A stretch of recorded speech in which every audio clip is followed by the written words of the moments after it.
The New York Liberty closed out their series with a sweep against the Washington Mystics in a 90-85 overtime instant classic at the Barclays Center. It's on to the WNBA semifinals for Stu York and the crew for the first time since, get this, 2015. Well, Owen Pence, who's a senior writer at Winsidr, is back on with us to let me know that I did not stay up past my bedtime in vain. It was an absolute thriller. What's going on, my man? What's up, Brandon? That was one of the wildest games I've seen, maybe ever. All right, let's get into that wild game because Liberty up 11 at the half. The Mystics came back, took a late second half lead, and then the New York came back to force overtime, and then obviously they won. I almost woke up my baby boy yelling at the TV, dude. So I guess I want to ask, like how crazy was that game, and why couldn't the Liberty just easily close out a double-digit lead? And does that worry you?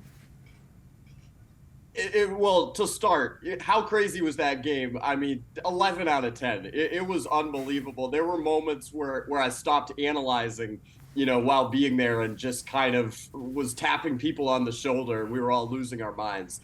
I think I have to start by giving credit to Washington. We can pick apart what the Liberty did or didn't do that caused them to kind of blow that second half lead. But ultimately, it starts with Natasha Cloud, the point guard of the Washington Mystics. Everyone on both teams after the game was talking about this performance. She has won a WNBA championship and was the starting point guard on that team. And yet last night might have been the greatest game of her career. 33 points, 9 assists, 6 rebounds. And she talks a lot about how she talks the talk. And when you come out and challenge the opposition, you have to back it up. And that really motivated Washington. This was a pride thing for them. Head coach Eric Thibault after the game said, I was really proud of our team's resiliency because we could have wilted in that second half, handed them the sweep. They did anything but. They really challenged New York. From the Liberty's perspective, it would worry me just a teeny bit. No major concerns, but they got a little bit sloppy. They got a little bit complacent in that second half. They went into halftime with a comfortable lead, looking really good. No one would have blamed them for penciling in a 2-0 sweep and looking ahead to Connecticut.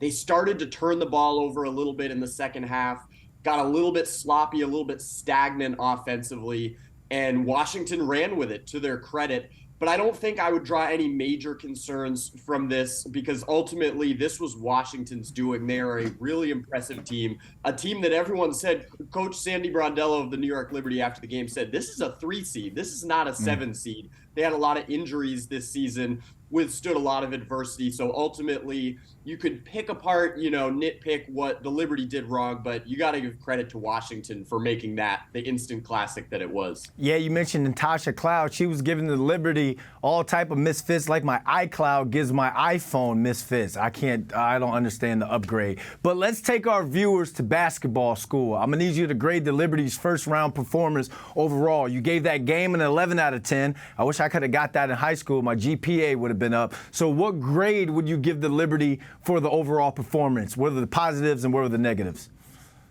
We're going to go letter grades this time. I'm going to go A-. I'm going to go solid A- here at Hoop School, Hoop University.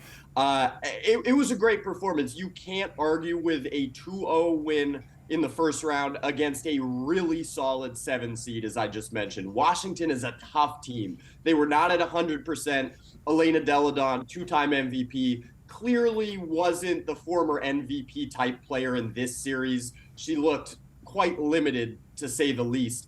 But even still, to win 2-0 and to move on, as you said earlier, to the next round for the first time since 2015, you got to have it in the A's. I think it starts with Jonquel Jones for me because we talked about this before.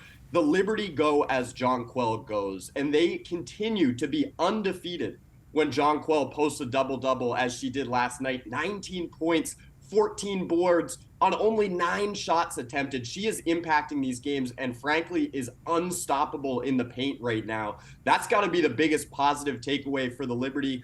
Another positive, Benijah Laney, just so consistent in the first quarter when the Liberty were a little bit stagnant and trying to figure things out and the Mystics came out with a ton of purpose. Benijah quieted the storm. Her and Brianna Stewart accounted for almost all of the scoring last night in the first quarter. and that really led the Liberty where they needed to go. If we're looking at any negatives, and again, this is really getting very granular and no big worries, but I would say that one of the strengths of this team throughout the regular season was its depth. And we talked about, in relation to the Aces, how New York had superior depth.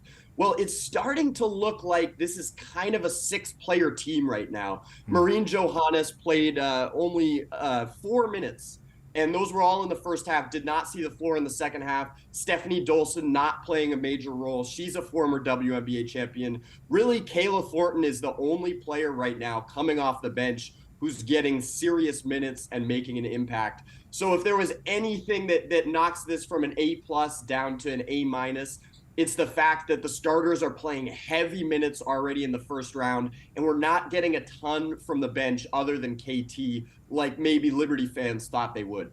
All right, that's going to be something to keep an eye on going into the first game of the semifinals, which is Sunday. It's going to be the Liberty against tonight's Game 3 winner against the Connecticut Sun and the Minnesota Lynx. So which one of these teams are the more favorable matchup for New York? This, again, no bulletin board material here. This is not shade in any way, shape, or form, but I think it's clear that Minnesota is the more favorable matchup. I don't even think it's close. Let's look at net rating, an all-encompassing stat that takes into account offense and defensive efficiency throughout the regular season. Minnesota was 10th out of 12 teams in net rating. Connecticut was 3rd. Minnesota was 8th in offense and 10th in defense. Connecticut was 4th in offense, 2nd in defense. To me, it's not close. Connecticut is squarely the 3rd best team in this league, whereas Minnesota, to their credit, is punching above its weight class. Nafisa Collier is one of the best players in this league. I had her top 5 for MVP, and they are doing the most with what they have right now. But if you look ahead to next round, Minnesota does not have a true point guard.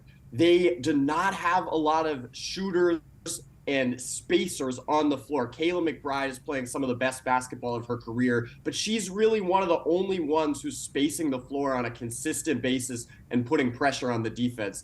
You look at Connecticut, that's a team full of dogs. They have so many players who are just running, full court, the full 40 minutes, who are diving on the floor for loose balls. Alyssa Thomas, everyone knows Alyssa Thomas is one of the best players in this league, and it's just such a pain to play against. They have so many players who really put tons of pressure on you and leave you with bumps and bruises and leave you kind of feeling the effects of the game. Minnesota, to their credit, has had an amazing season and has taken it, I think, as far as they can take it.